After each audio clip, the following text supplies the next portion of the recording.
Right. Here we go. All right. It's not ESPN's 30 for 30. However, it is my 98 for 98. The 98 seasons in the history of the New York Football Giants. I'm going to try to get it done in 98 days. Probably not going to happen. However, I will get it done before the beginning of the new season, which starts on September 10th against those Dallas Cowboys.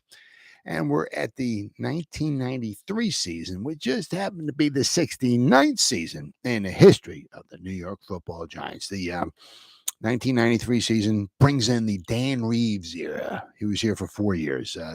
The Ray Hanley debacle has been over. That was 1991 and 1992. So we're here for the Dan Reeves era, 93 to 96.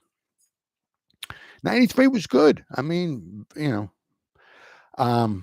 of course Dan Reeves, took the Denver Broncos to 3 Super Bowls, right? 19 after 1986, after 1987, after 1989. Three straight, not three straights, but 3 Super Bowls, 3 Super Bowls in 4 years. They lost them all. The last one, 1989, my goodness, they got blown out of the water by the 49ers. That was an absolute horrible Super Bowl. But I mean, it was a good coach.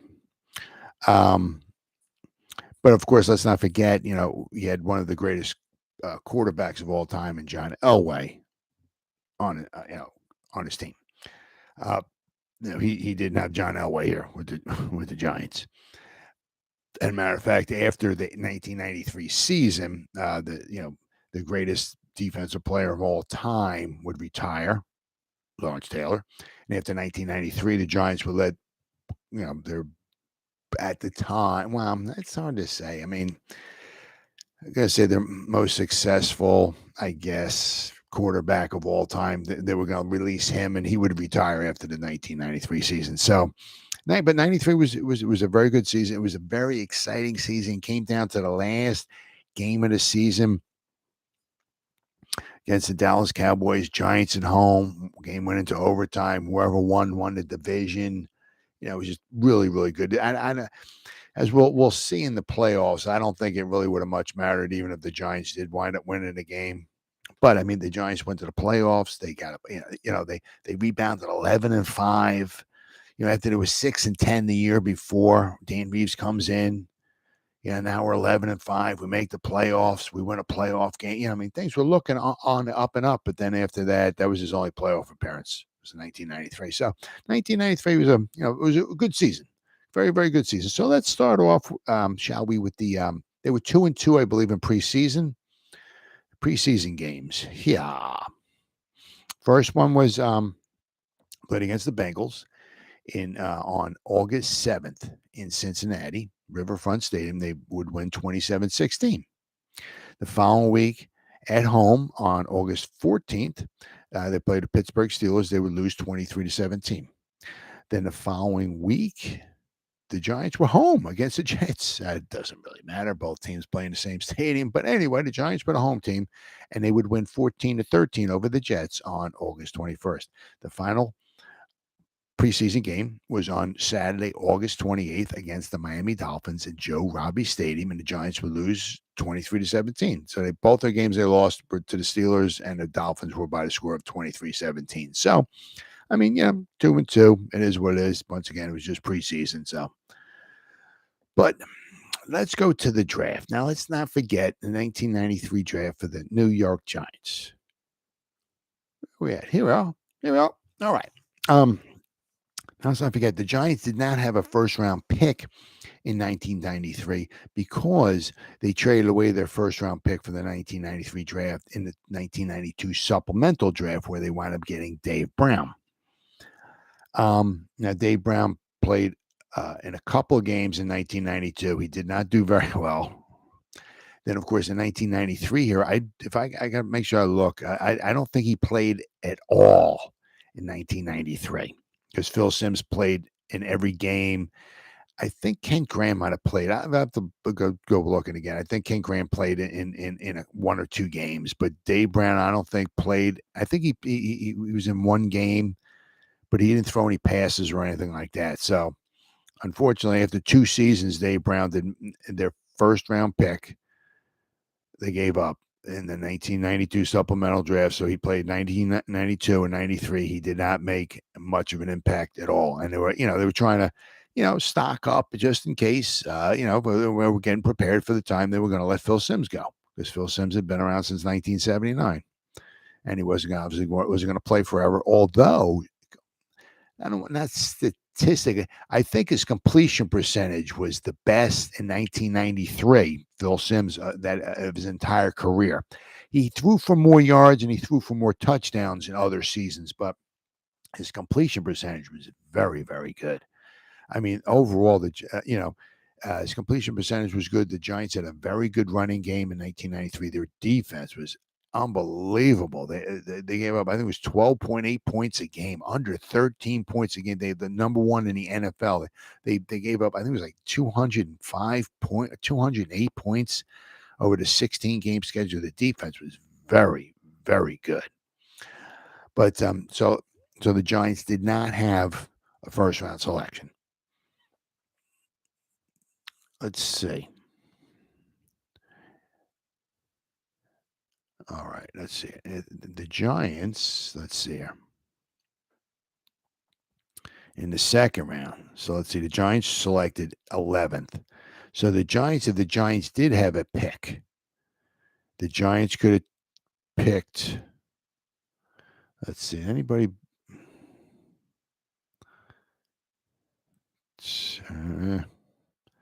Was that a Robert Smith? And it was a good running back, but they didn't need a running back. Dana Stubblefield. There was not. It was not a really. It was not a banner draft. 1993.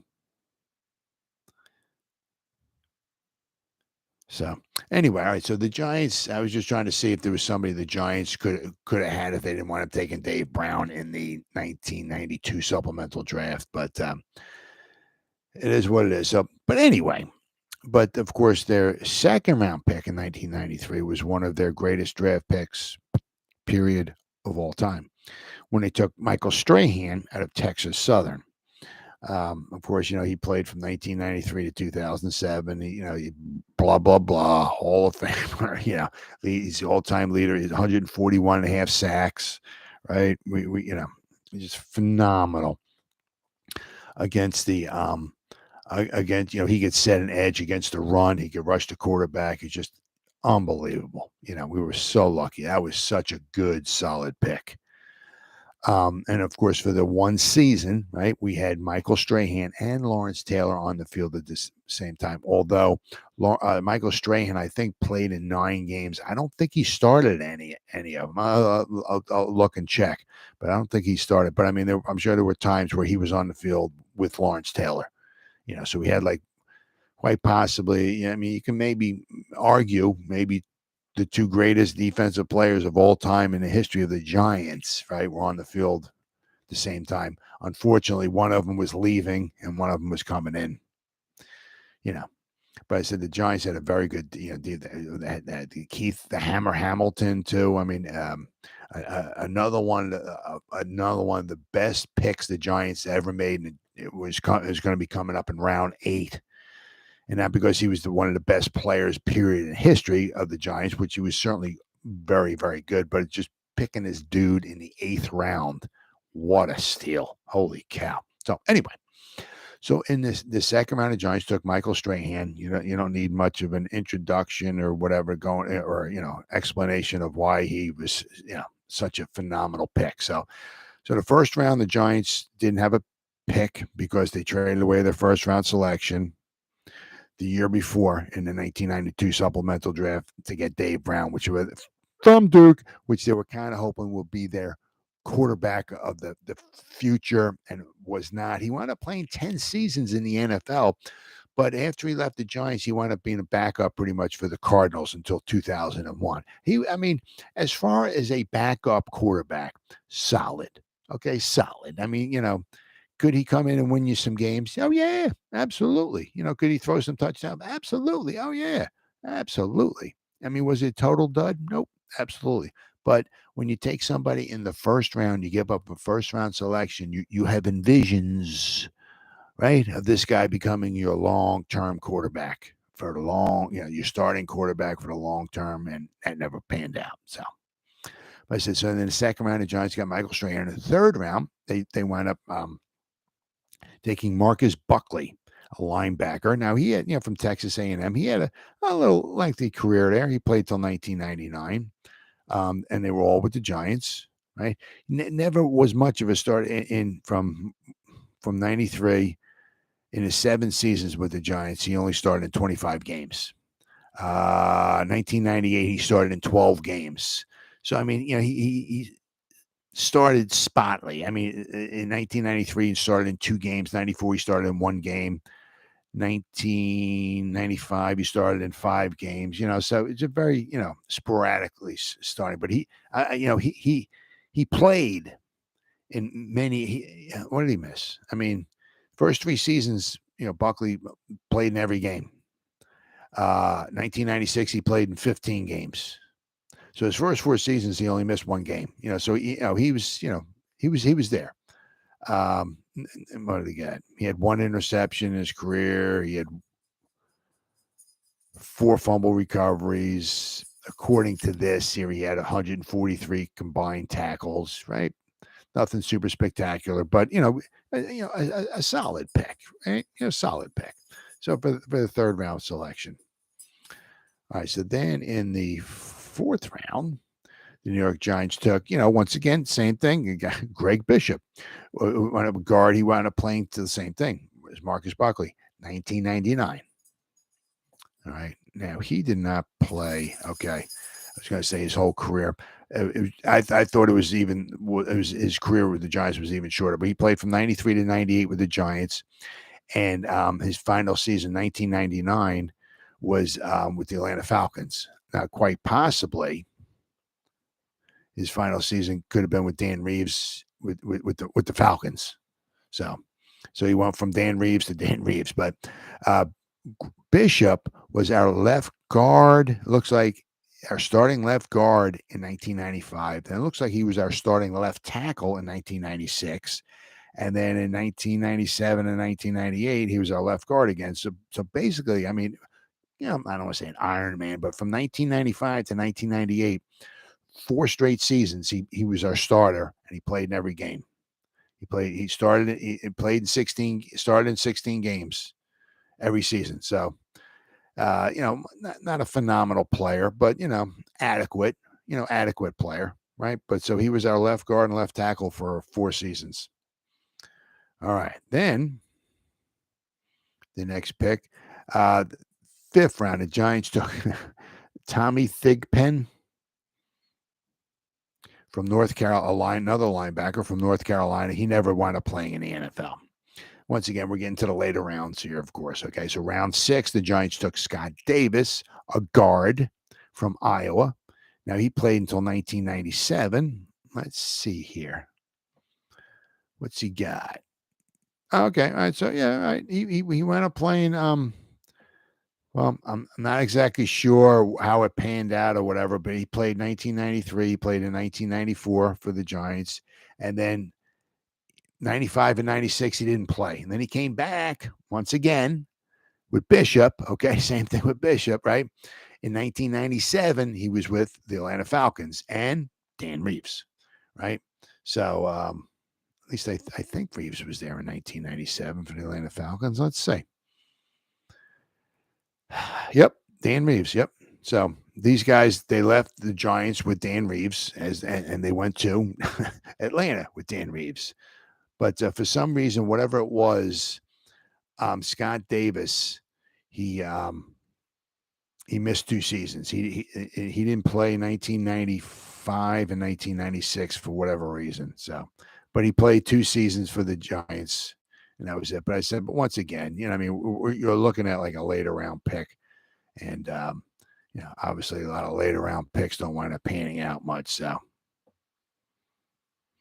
all right, so that's him. So the next pick the Giants had was Todd Peterson, a kicker. Now I'll tell you what, Todd Peterson. Okay. Had a lengthy career. He played until 2005. All right. The problem was, what would be the problem? None of it was with the New York Football Giants. So he kicked from 19, actually, all right. So he, for whatever reason, he didn't kick in 1993. So he started in 1994. All right. But from 1994 to 2005, he played for Arizona, Seattle, Kansas City, Pittsburgh, San Francisco, and Atlanta. All right. So he had a lengthy career, but none of it was with the Giants. So, I mean, not horrible. His field goal percentage for his career was 79.4%. So basically about 80%. You know, he made 4 out of every 5 field goals. Nothing super spectacular, but, you know, decent kicker. Right. Okay. So that was round 7. And the final round, which obviously winds up turning out to be one of the greatest draft picks in the history of the Giants, only because of the quality of talent you got at the round that they got it in.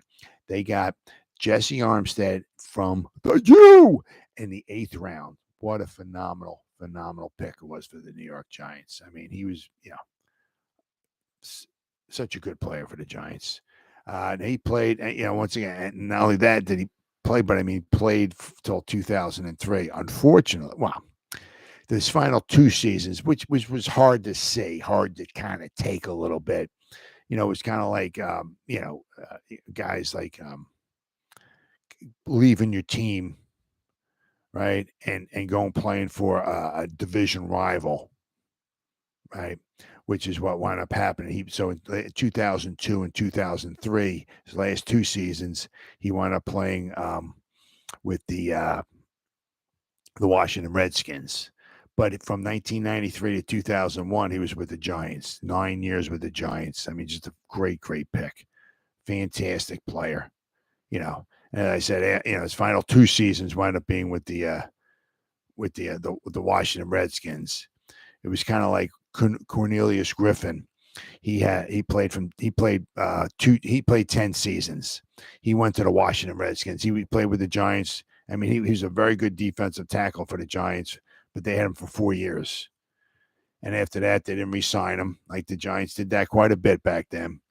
They drafted a good defensive tackle, like in the 2nd round or so, whatever, and they would play 4 seasons or whatever, play out his rookie contract, and he would never play. The Giants would just let him go. So, but then he wound up taking his game to Washington, and that was hard to see because he was such a good defensive tackle for the Giants. And of course, after he was under their Cornelius Griffin was under their Super Bowl team in 2000. And of course, I said that, you know, after 4 seasons, they would just let him go and he would wind up playing with the Washington Redskins. So that, once again, things like that were hard to say, you know, but it's football. It is what it is. But I mean, all in all, I mean, for the Giants, wasn't that bad. I mean, you know, they did kind of strike out. I said Dave Brown would be a nice backup quarterback, but I said, but the 1st round pick that they used on him is to be a starting quarterback, and that he was not. But I mean, you know, when I said, if you want to throw in the fact, you know, the Giants got with Michael Strahan, okay, and then they got Jesse Armstead. I mean, just 2. As I said, Marcus Buckley was a nice pick. And I said Greg Bishop played for the Giants for quite a few years as well too. You know, and Scott Davis played a couple seasons for the Giants. So I mean, it wasn't that horrible of a draft. I mean, they certainly could have done worse, right? But I said, but they wound up getting Michael Strahan, you know, one of the greatest draft picks the Giants ever had, because they got him early, an early pick, and he's a Hall of Famer. And then, of course, another one of the greatest draft picks of the Giants, only because they got an outstanding linebacker in Jesse Armstead in the 8th round. Outstanding linebacker. So that wraps up. Let's see. So now, what does Wikipedia? What do they got to say? All right, this is kind of like a little. This was kind of, you know, the era. You know, you knew things like this were going to start happening somewhere along the line. You know, guys were going to start leaving and stuff. I mean, you know, it started with Parcells leaving after 1990. Of course, Belichick, he left, you know, and little did we know Tom Coughlin was the wide receiver coach after 90. He left as well to go with Boston College, right? But I mean, around this era from 1990 to 93 or so, you see guys, and Wikipedia has this, okay? I'm going to start going over this. I mean, a lot of guys just started going, you know what I mean? It was just a shame. It was kind of like the end of it, end of the era, you know what I mean? It was kind of like with the Giants back in like 1963, 64. They had their great from 56 to 63. They went to 6 championship games. Of course they lost 5 of the 6, but I mean, they had a bunch of great players, but after 64, a lot of them were gone. They retired or got traded away, and stuff like that. So that was kind of an end of an era. And the early 90s was kind of like an end of an era too here for the New York Giants, with the coaches going and a lot of the players going. It was tough, but it was also an exciting, because it was going to be a new era as well too. It's just that unfortunately we were leaving the Super Bowl victory years behind, and it would be a little while before we would get another Super Bowl victory anyway.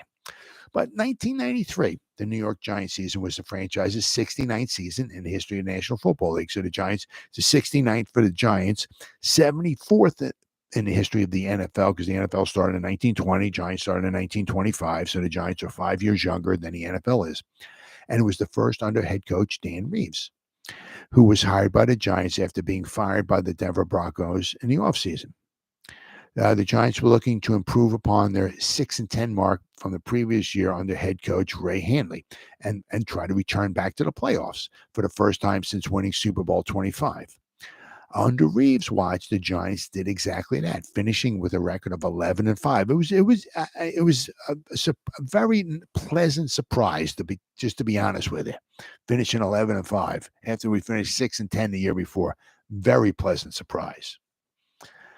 They finished with 11-5 record and qualified for the playoffs as one of the 3 wildcard teams in the NFC. They defeated the Vikings at home, 17-10 in the first playoff game, but were soundly defeated by the 49ers, 44-3 in the divisional playoffs. What a massacre that was. After the season, star linebacker Lawrence Taylor announced his retirement from football as Taylor was playing out his final season. Another Giants defensive stalwart was entering the league. In 1993, saw the debut of Texas Southern defensive end Michael Strahan to the team's lineup.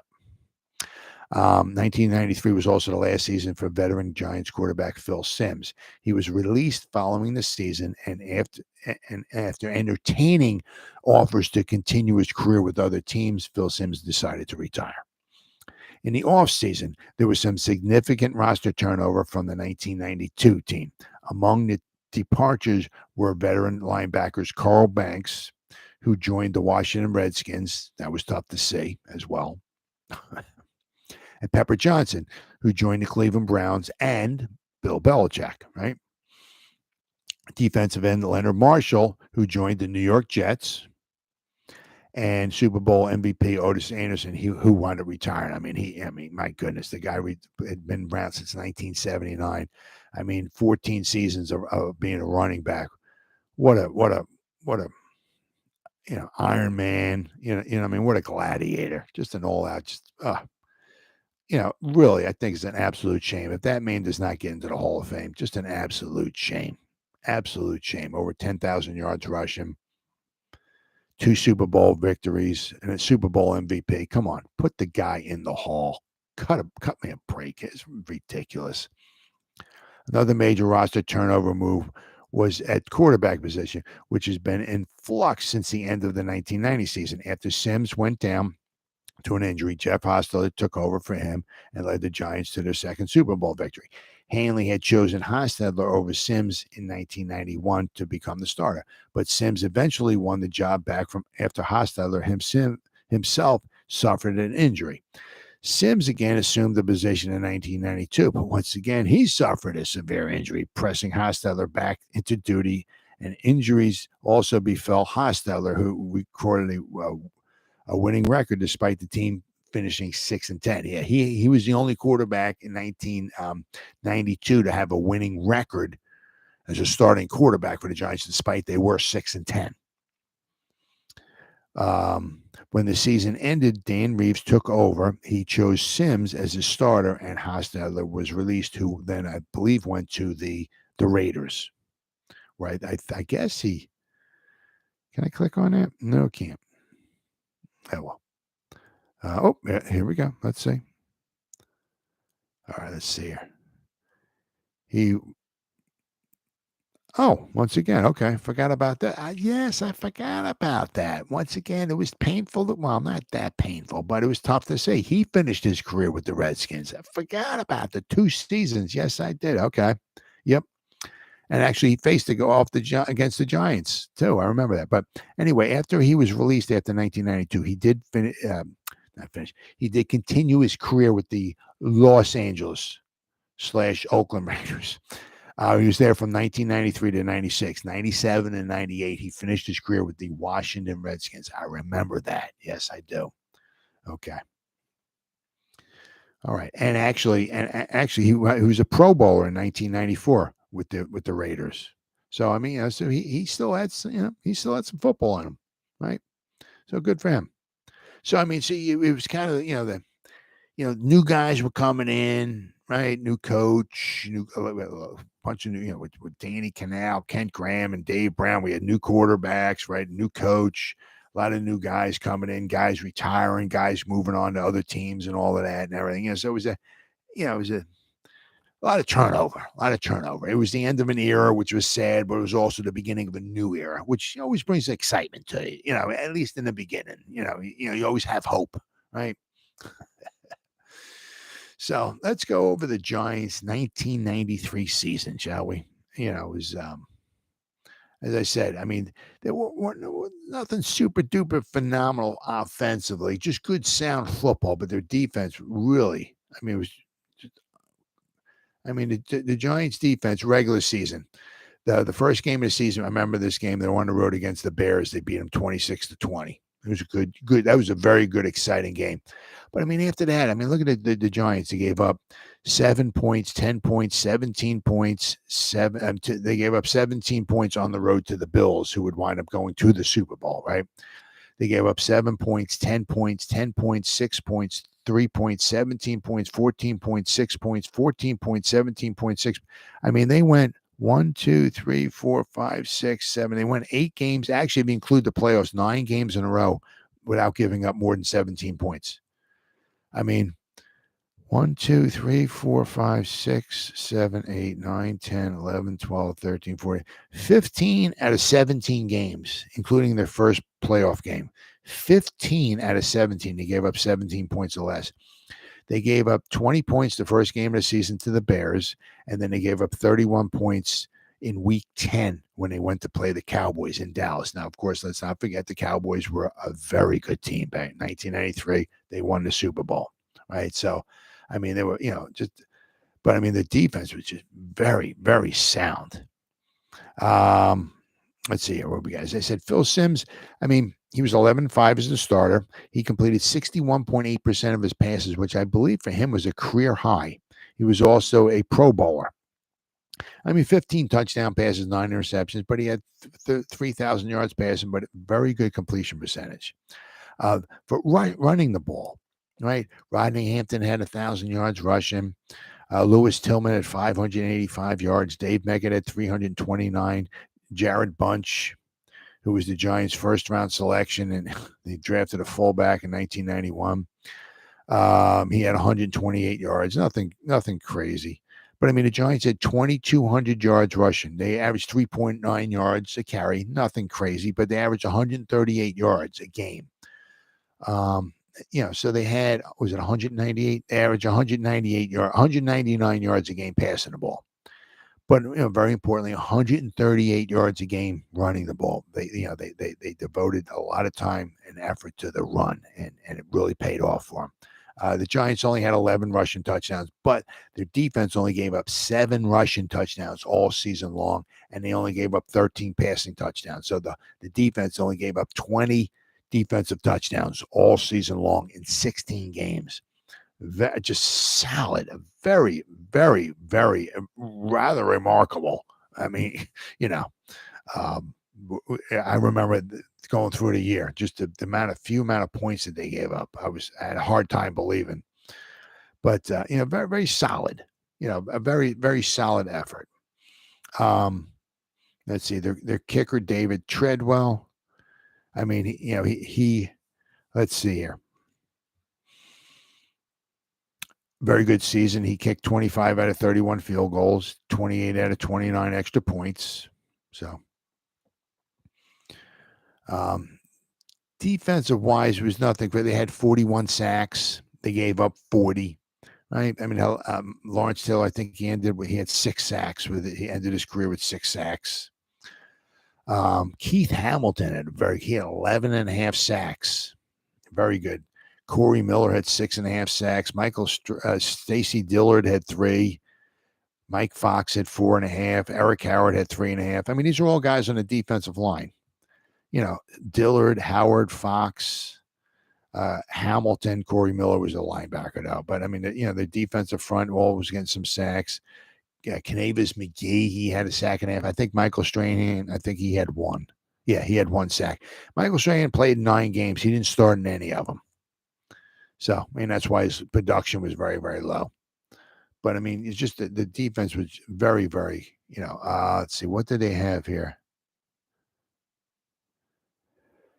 Okay. They had the Giants picked off 18 passes. They gave up 13 touchdowns. So, I mean, they had 18 interceptions. Nothing super spectacular. But, I mean, the Giants only gave up 96 yards a game rushing the ball. So, I mean, just a very good. I mean, what was it? The Giants averaged 35 carries a game. Attempts a game, 35 rushing attempts every game. So that's what you do. I mean, you try to control the clock, right? You keep your offense on the field. You keep your defense all on the sideline drinking Kool-Aid, right? And all that. So, I mean, it was a very, very, everything kind of fell into place for the Giants. Everything pretty much that could go right for the Giants this season pretty much went right for them, right? So now let's go over their games, okay? For the most part, it was just, a very good season for the Giants. A couple of the times their lack of offense hurt them, okay, in a couple of games. They started the first 3 games. They won all the first 3 games. They went on the road. They beat the Chicago Bears 26-20. I remember this game, Lawrence Taylor got a strip sack. I believe he got a strip sack. Either that or he either got a strip sack and a fumble, or he had the strip sack and he recovered a fumble, or he recovered a fumble because somebody strip sacked the quarterback and he got a fumble recovery out of it. But I mean, I remember he had a very good game. The Giants won 26-20. Then the Giants, the next game at home against Tampa Bay, they would win 23-7. Now the Giants are 2-0. Third game of the season, the Los Angeles Rams would come to town. The Giants usually had a hard time with the Rams, but the Giants would win this game 20-10. The following week on the road against Buffalo, I said the Buffalo was very, very good. Buffalo went to the Super Bowl. This would be their 4th straight Super Bowl appearance, right? 1993. The Bills would wind up winning, beat the Giants 17-14. It was what it was. The Giants had 4 turnovers that probably cost them. It was a Sunday night game too. Let's see. Anything in particular? Yeah. Okay. Yep. There you go. This what wound up costing the Giants. Henry Jones an 85-yard interception return. So what does that kind of tell you? It means the Giants were driving, okay, maybe to get some points. And instead of the Giants getting some points, they gave up 7 points. Actually, the defense didn't even give up any points. It was an interception return. So they didn't. And then, of course, the Giants took a 14-10 lead, and Pete Metzelaars had an 8-yard touchdown reception from Jim Kelly in the 4th period to win the game for the Bills. But I mean, without that interception return for a touchdown, the Giants win this game. And so I mean, that's where turnovers can kill you. And if the Giants wind up winning this game, quite possibly they might have won the division. But anyway, it is what it is. So the next week, so actually it wound up being this season in 1993, there were 2 bye weeks. The Giants had a bye week in week 4, and then they had a bye week in week 8. Go figure, right? So in week 6, which wound up being the Giants' 5th game of the season, the Giants played the Redskins, and the Giants would go on the road and beat the Redskins 41-7. Now the Giants are 4-1. The following week, Philadelphia would come to town. In one of the rare instances, the Giants actually beat the Eagles 21-10 at home. The Giants had the hardest time beating the Philadelphia Eagles. And actually, even more of a miracle, the Giants actually beat the Eagles 2 times in this season, which back then was a small miracle, beating the Eagles 2 times in a season. But so anyway, the Giants beat the Eagles 21-10 at home on Sunday, October 17th. So the Giants were 5-1. Then the Giants had a bye week, and this is where their offense hurt them. They were the home team against the New York Jets. They lost to the Jets 10-6. So they scored 6 points and they lost the game. Yeah, their lack of offense. The following week, the Giants would play in Dallas, which would be the Giants. It was in week 10, and it was the 8th game of the season for the Giants. The Giants lost to the Cowboys 31-9. All right. So once again, the lack of an offense really, really hurt the Giants. But let's not forget the Cowboys won. The Cowboys were going to be the Super Bowl champions. The Cowboys were a very good team in 1993. But anyway, then the Giants went on a nice little roll here. Okay. So the Giants went from 5-3 to 11-3. They won the next 6 games. The Redskins came to town on Sunday, November 14th. The Giants would win 20-6. Then the following week, on Sunday, November 21st, the Giants would play in Philadelphia, and where they lost 10-6 to the Jets, this time they would wind up winning 7-3 over the Eagles. All right, so now the Giants are 7-3. The following week, the Phoenix Cardinals came to town, and the Giants would win on Sunday, November 28th at home. They would beat the Cardinals 19-17. The following week, the Giants would play in Miami. I remember this was a really good, exciting game. Miami didn't have Dan Marino. I believe he was hurt. Can't remember who the quarterback was, but I thought I'm like, man, the Giants are going to lose this one because they got Marino. But no, he didn't play because he was hurt. Steve DeBerg, he was their quarterback. It was a really, really exciting game. Really exciting. I know there was a safety in here. What happened? Oh, Keith Hamilton sacked DeBerg in the end zone for a safety. So the Giants were up 19-7, and then Tony Martin caught a 25-yard touchdown pass from Steve DeBerg toward the end of the fourth quarter. And the Giants would wind up winning 19-14. It was a very exciting game.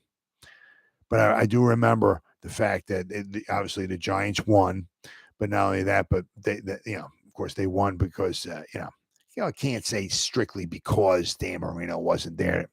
Certainly does not mean that the Giants definitely would have lost. But if the Dolphins had Marino there, chances are the Dolphins would have scored more than 14 points, right?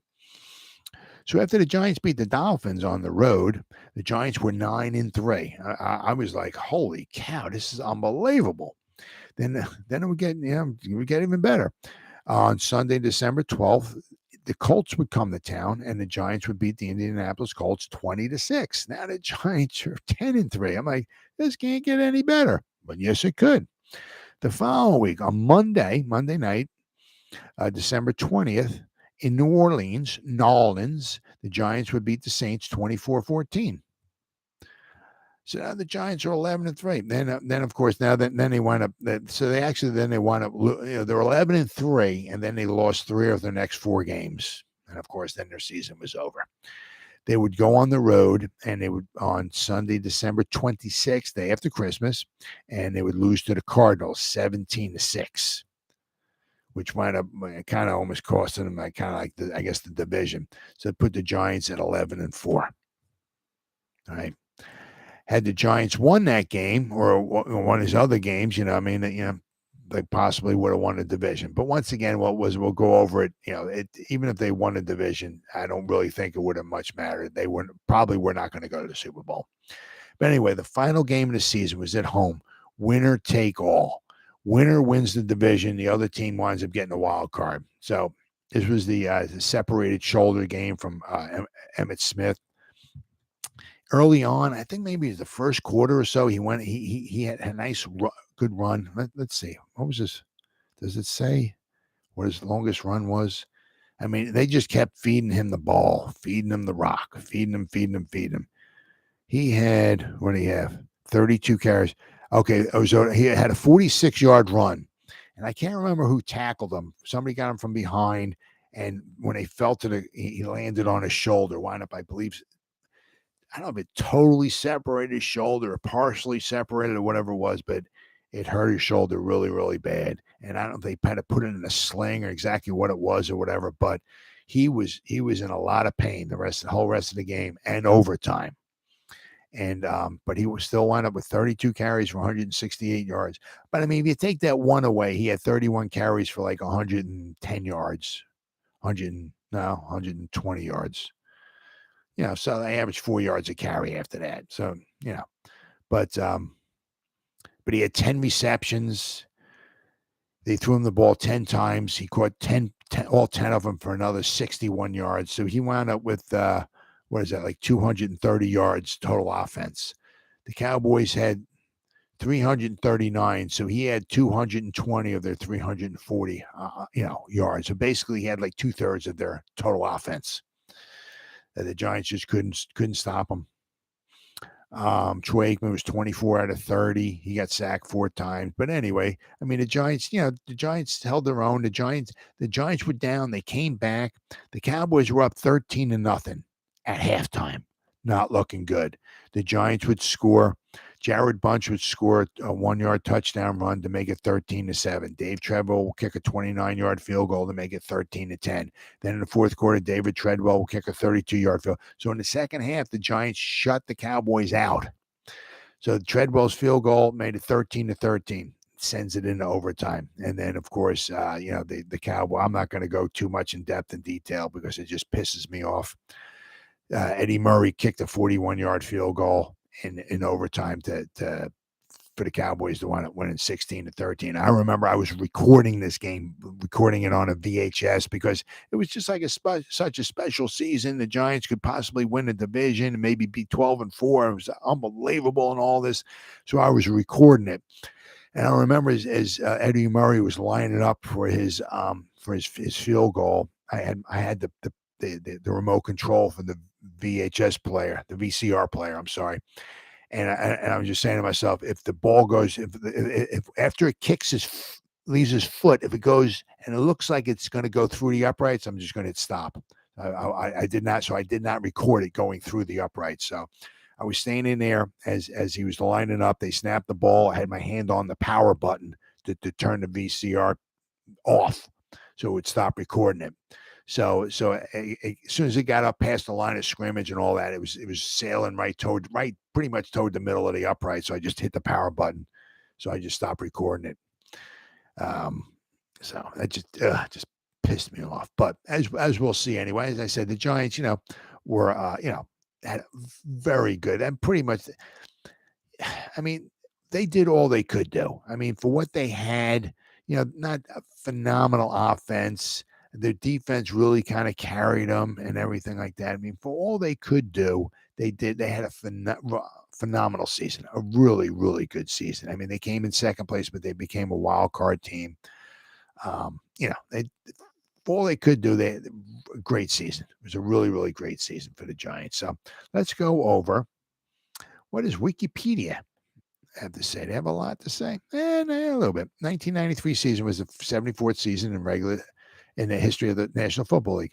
It was the only season in league history where all NFL teams were originally scheduled to play their 16-game schedule over a span of 18 weeks and did so. The league again played 16 games over 18 weeks in 2001, but this was caused by the postponement of a week of games due to September 9/11. Were all of the week 2 scheduled games were moved to an 18th week in 2001, obviously. And the entire postseason was delayed by 7 days before starting. After the success of expanding the regular season to a period of 17 weeks in 1990, the league hoped that this new schedule would generate even more revenue. This was also done to avoid scheduling playoff games on January 1st and competing with college football bowl games, which is huge. the college football bowl games are absolutely huge. The NFL's teams, however, felt that having 2 weeks off during the regular season was too disruptive for their weekly routines, and thus the regular season reverted back to 17 weeks immediately after the season ended. 2021 marked the first season where an 18-week schedule would include 17 regular season games. On March 1st, 1993, the current free agent system was introduced to the league, right? So 1993. 1990 was when they was the first bye week kind of scheduled for the most part. I mean, there was a bye week. I know they had bye weeks back in the 60s, but when they first originated the original bye week on a yearly basis, now it started in 1990. Okay. But 1993 was the current free agent system was introduced into the league, and that's what we had. Here we're going strong 30 years later with free agency. The season ended with the Super Bowl, where the Dallas Cowboys defeated the Buffalo Bills 30-13 for their second consecutive season at the Georgia Dome. This remains the only time both Super Bowl participants have been the same in successive seasons. The Cowboys became the first team to win a Super Bowl after losing their first 2 regular season games. This game also marked the 4th consecutive Super Bowl loss for the Bills, remain the only team to reach 4 straight Super Bowls. Let's see here. So let's go over the AFC, shall we? The AFC, the Buffalo Bills won the AFC East with a record of 12-4. The Houston Oilers won it with the AFC Central with a record of 12-4. Pittsburgh Steelers were 9-7, so they got a wild card. In the AFC West, 3 teams made the playoffs. The Kansas City Chiefs were 11-5. That was Joe Montana. He was their quarterback. The Los Angeles Raiders were 10-6, and the Denver Broncos were 9-7. So the Raiders and the Broncos all made the playoffs as wild card teams.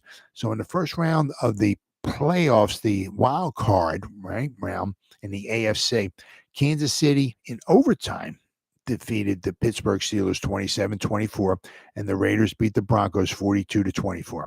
So in the divisional rounds, all right, Kansas City Chiefs in the Astrodome on the road, and Joe Montana, right, would beat the Houston Oilers 28-20.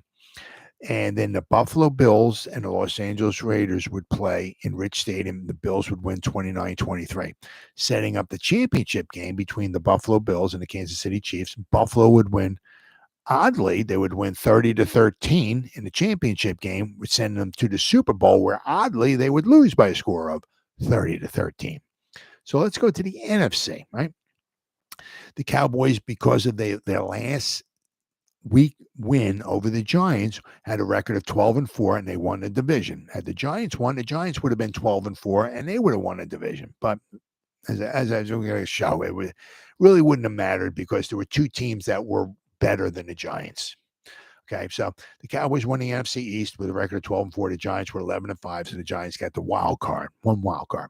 In the NFC Central, 3 teams made the playoffs. The Detroit Lions won with a record of 10-6. The Vikings and the Packers were both 9-7, so they won the other 2 wild card.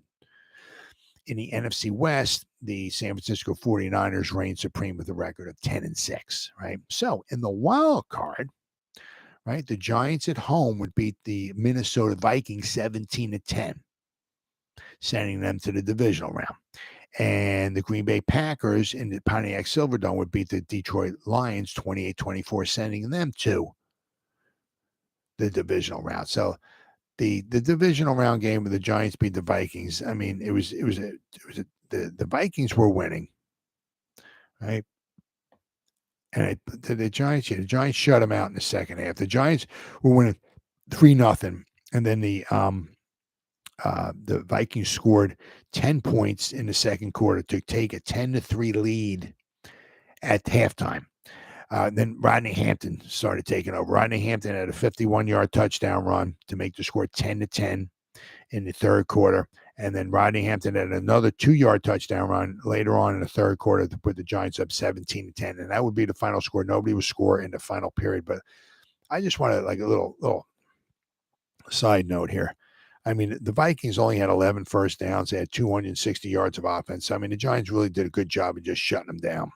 But I just want to say one thing here. Jim McMahon is one tough SOB. Let me tell you what, if you ever look at the highlights, they have like the full game highlights, not highlights, the full game on YouTube, right? It wasn't highlights, So if you ever go check it out, the 1993 wild card round game between the Giants and the Vikings, where the Giants won 17-10. There was like in the second half, and specifically more like in the fourth quarter, there were multiple times where Jim McMahon in today's game would have been taken off the field and would not have been allowed to come back. I'm sure he was getting pounded. There was times he was coming up wobbly, holding his head and stuff like that, and going wobbling back into the huddle and stuff like that. Would never happen nowadays. He'd be in the tent, and he would not. It would take his helmet and would not give it back to him. I'm sure he had to have a concussion from that game. But let me tell you what, he was getting drilled left and right. It was cold too, and he kept getting knocked to the turf, pounded, head hitting the turf. And he kept getting up, staggering, and all that. I mean, one tough SOB. Let me tell you what. I mean, the Giants wind up winning, but man, that Jim McMahon, a tough dude. What a warrior he is. Let me tell you what. So of course the Giants wind up winning, which would wind up sending them to the divisional round. But as we see here, they couldn't beat the Cowboys. They lost 2 times to the Cowboys. So the Cowboys were a better team than the Giants were that year, without question, because the Cowboys also won the Super Bowl. But as we see here, the Giants went on the road and they had to face the 49ers in San Francisco. Okay, and the Giants lost 44-3. I mean, Ricky Watters had 5 touchdowns in this game. He had a 1-yard touchdown run, another 1-yard touchdown run, a 2-yard touchdown run, a 6-yard touchdown run, and a 2-yard touchdown. He had 5 rushing touchdowns for the 49ers. I mean, the Giants, let's see where the Giants had 194 yards of offense. 49ers had 413 yards. I mean, the Giants couldn't stop them. I mean, was it Steve Young was 17 out of 22 passing. I mean, the Giants gave up 178 yards rushing. I mean, the Giants had 19 carries for 41 yards. The Giants passed the ball. Well, Dave Brown even came in. He was 6 out of 10 in the playoff. He was 6 out of 10. He threw 1 interception. Phil Simms threw 2 interceptions. Phil Simms in his final game ever was 12 out of 25 for 124 yards and 2 interceptions. He got sacked 4 times.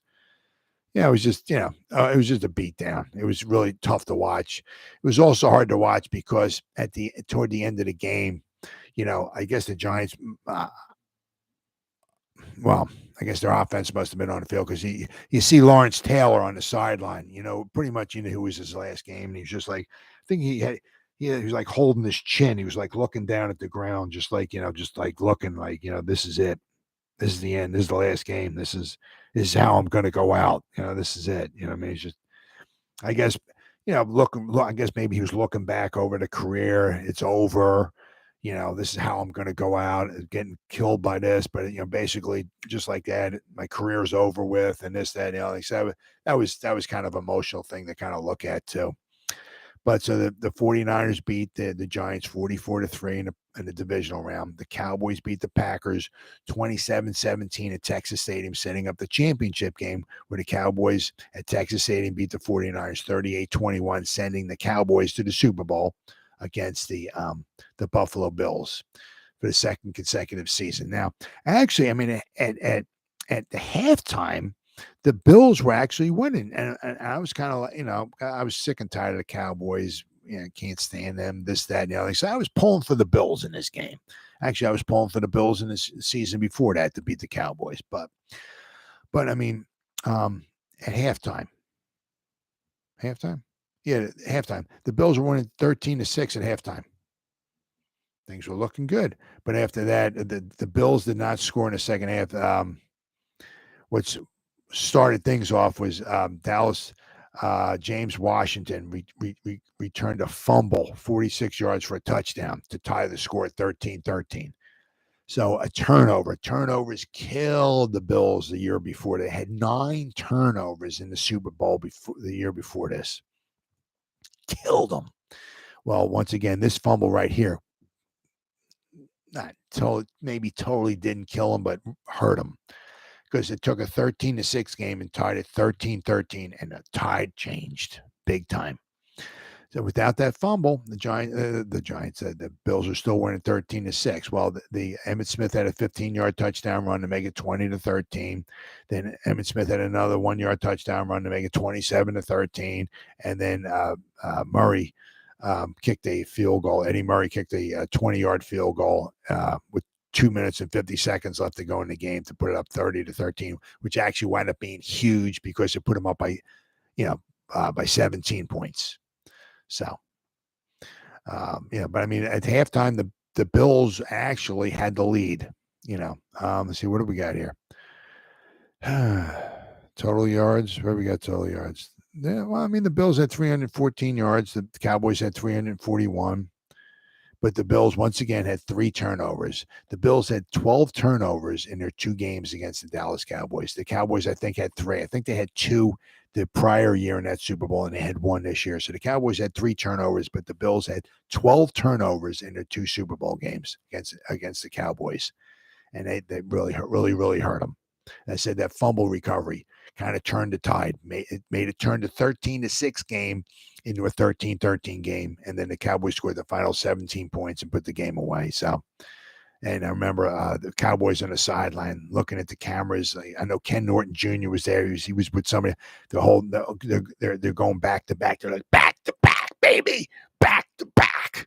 Man, I hated that. It just pissed me off watching the Cowboys win back-to-back Super Bowls. But you also look at it too, is that it pissed you off, all that stuff, and because the Cowboys were getting cocky, the Cowboys were so good, this, that, and I said that pissed you off. But it also brought another Super Bowl victory to the NFC East. So, of course, the NFC East leads the entire NFL in Super Bowl victories. So, you know who the best division is. It's the NFC East, right? And once again, the NFC East will be good this year too. But that wraps up the 1993 season. The Giants, everything came together for the Giants. Solid offense, nothing crazy solid, but their defense was very, very good. But things started changing. The first year for Dan Reeves was they were 11-5, a playoff win, 17-10 over the Vikings, and they got killed. But a very, very, very successful first season for Dan Reeves. Unfortunately for him, that would be his final playoff appearance with the New York Giants. 1994, 95, and 96 would not prove to have any playoff appearances, but it is what it is. So that wraps up the 1993 season. I'll be back again tomorrow night with the 1994 season, the New York Giants, which just happened to be the 70th season in history of the New York Giants. I'll see you then.